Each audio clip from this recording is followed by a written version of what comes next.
I'm very keen for this not to be the Jesse Lingard show again. But as Gio said in his video last night, if you haven't watched it, why not? Go and give it a look. It's sort of the biggest story in West Ham at the moment. For those of you who don't know why it's continuing to be the biggest story of West Ham, if just in case you've had your head stuck in the sand and you don't know what's been going on, say head stuck in the sand, probably your head stuck in a bucket of ice cold water, if you've got any sense. Not drowning yourself, obviously, just to keep cool. Jesse Lingard was coming down to sign for West Ham, apparently. We thought we'd agreed terms on 150 grand a week. Nottingham Forest swooped him and offered him 180 grand a week, as they're more than welcome to do. Jesse Lingard's he's basically had his head turned. Thought, well, hello, I might have some of that. So maybe he might be signing for Nottingham Forest. I don't know. This video could get old very, very quickly. So maybe by the time you watch this, we will know he's either signed for Nottingham Forest, maybe signs for West Ham. I don't know. But surely I couldn't have been the only one that when we were linked with him. So there's a dog walking around the background, just in case you don't know. We got Baggins and we got Bubbles, basically two dogs walking around. They're not normally in here, but it's cooler in here than it is outside, which is why they're in here disturbing the peace, literally. But I couldn't have been the only one who thought, when this I'm talking about when I heard he was going to sign for Nottingham Forest, just do it, just get it over, just get it done. But I'll tell you what I'm impressed with. I'm impressed because apparently West Ham have stuck to their guns.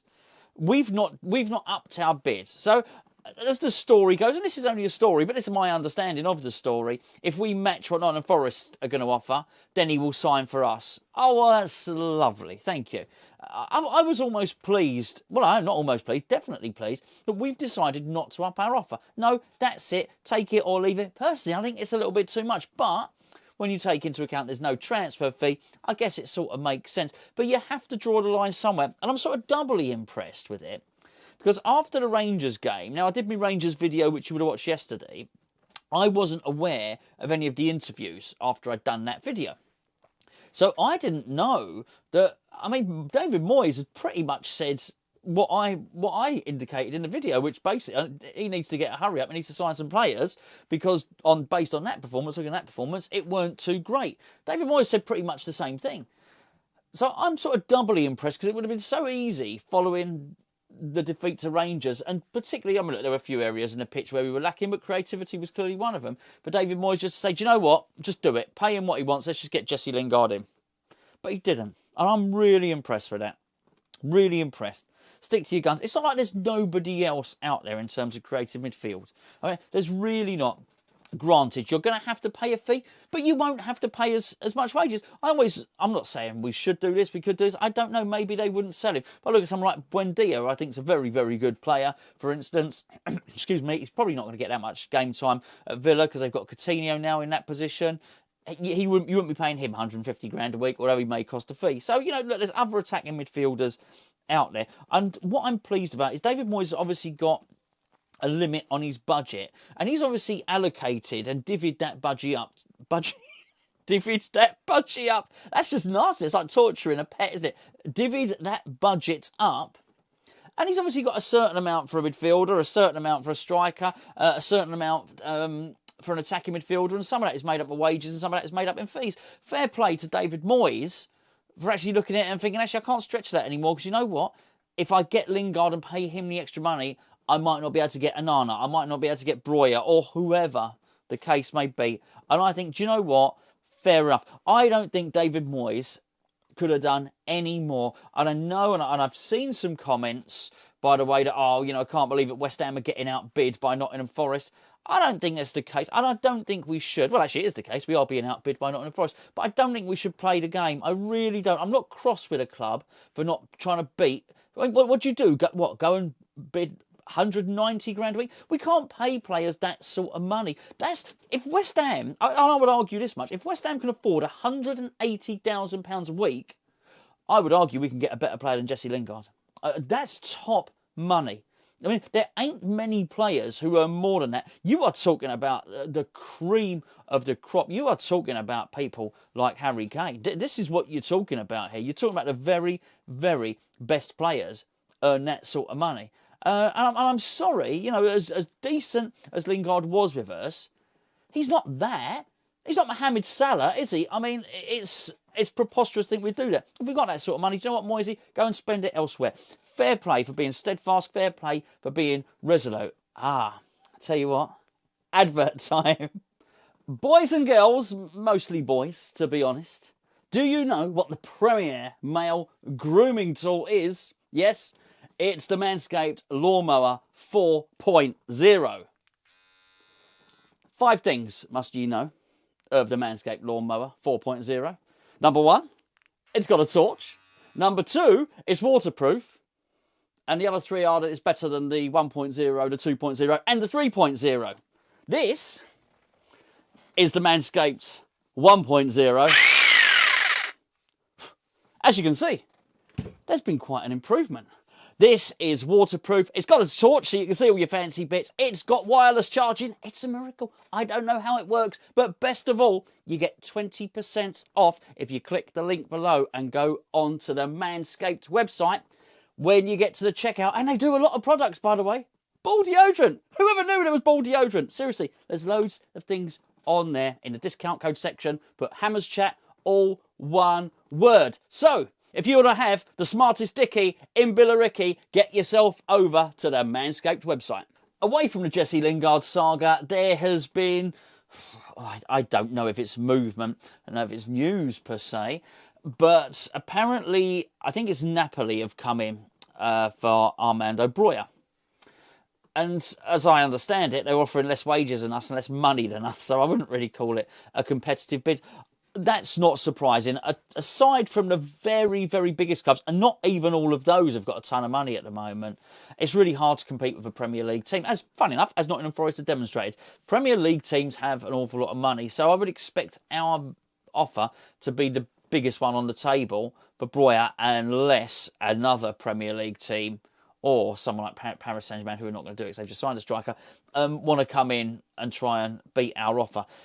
I do sort of hate the fact that we're waiting on Chelsea. And I do wonder, talking about Moyes and the way he was almost giving himself a little hurry up following the defeat to Rangers, I do wonder if Moyes is now going to lose a little bit of patience with the Broja deal and then go back and sort of visit some other targets. That could be really, really interesting. I couldn't help but think when I watched that game against Rangers that David Moyes would be looking at it thinking this ain't good enough. I thought it was really, maybe we'll deal with Thomas Souček in a separate video actually, because I was really pleased with some of the comments. Well, actually all of the comments, which, well, to sort of preempt what I will say in whatever video I do, they weren't the comments of a man that's looking to leave. I'll tell you that much now. But I do wonder if he sort of looked at a lot of the team and he thought, you know what, we've got to push this Onana deal through. If we're 5 million short on that, let's do it. And I think that's the right thing to do. I think you reach your limit with Lingard. I think, you know what, we've done, this is my point, there can be no criticism level that David Moyes has done as much as he can. Now, don't worry, honestly, keep your head held high there, Davey. You've pursued your target longer than any most of us would have given up and stopped long before he has, right? There's no shame in that, you know what I mean? So you've done the best you can. No one can ever turn around and say, I wish the boys had done a little bit more to try and get Lingard. No, but maybe there's some other targets you should go a little bit more for. So if Onana, if we are like £5 million short and we really want the player, go and do it. Same with the other targets. You've got to go and get these other targets. The other name which I was delighted to hear actually was Dwight McNeil at Burnley. Now, he had a bit of a crappy season last season, but before that, I think he was brilliant. He's only 22. Whenever I've seen him play against us, apart from the last game where Burnley were bad, but I've got a lot of sympathy for Burnley. That is a club in turmoil, and I've realised they lost Ben Mee as well, when they lost Tarkowski, and they had Woods was signed, wasn't he, by Newcastle, and I look at the way they're being decimated, and I feel a bit sorry for them. And I don't normally do that with a lot of clubs, but I do sort of hope Vincent Kompany goes in there. I think Josh Cullen signed for him. I hope Kompany goes in there and does some and turns them around, really, because I think they've had a bad old run. You know, I really do. So, but that being said, I'd be quite happy to poach Dwight McNeil. We'd have to pay him, fine, but I think he's the right age profile. I think he's a good player, skillful player, and I think he really is a left winger. I'm not talking about as a replacement for Jesse Lingard or whatever. Us being linked with him, I liked that. I really did like that. I think, yeah, absolutely, wouldn't mind some of that at all. So if we can make that work, then that's absolutely wonderful. There was something else, wasn't there? Sorry, glass for that one. Januzaj. Everton and West Ham are in for Adnan Januzaj.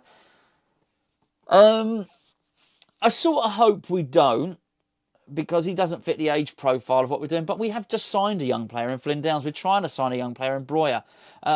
It's not just that. I think he's probably had his best days, Januzaj. I really do. He's played a lot of his football on the left. And again, he's someone that I don't think is a fantastic left winger. I mean, we just sort of be lining up these players that are not quite suitable to the system that we play as left wingers. So definitely Dwight McNeil on that left wing for us. I absolutely have to. Oh, probably should also say, by the way, that Lingards is not got a broken ankle. Again, when I did the Rangers video, I hadn't watched any of the interviews afterwards. How quickly they got him to that scan. You've got to give a bit of praise to Rangers here, you know, and how quickly they were able to get him to a hospital in Scotland to get the scan. I mean, it was... they'd already had the results of the scan by the time David Moyes gave his post-match interview. I mean, fair play. Fair play. It's not a break. So they don't... David Moyes said he doesn't know if it's ligament damage. Well, I would imagine it is. And as anybody knows, anyone that's ever damaged any of their ligaments, I mean, they're really hard to...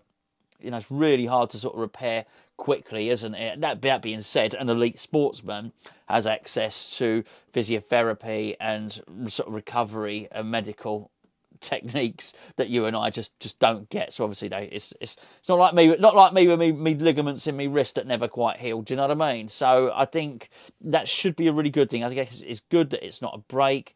I think we all want to see a little bit more of him. It is typical and it is West Ham, but he did look like he was going to go with that partnership for certainly for the start of the season and carry on with it. I did notice, by the way, that plays into another story, which was there was another Diop story. I think it was Darmesh, actually.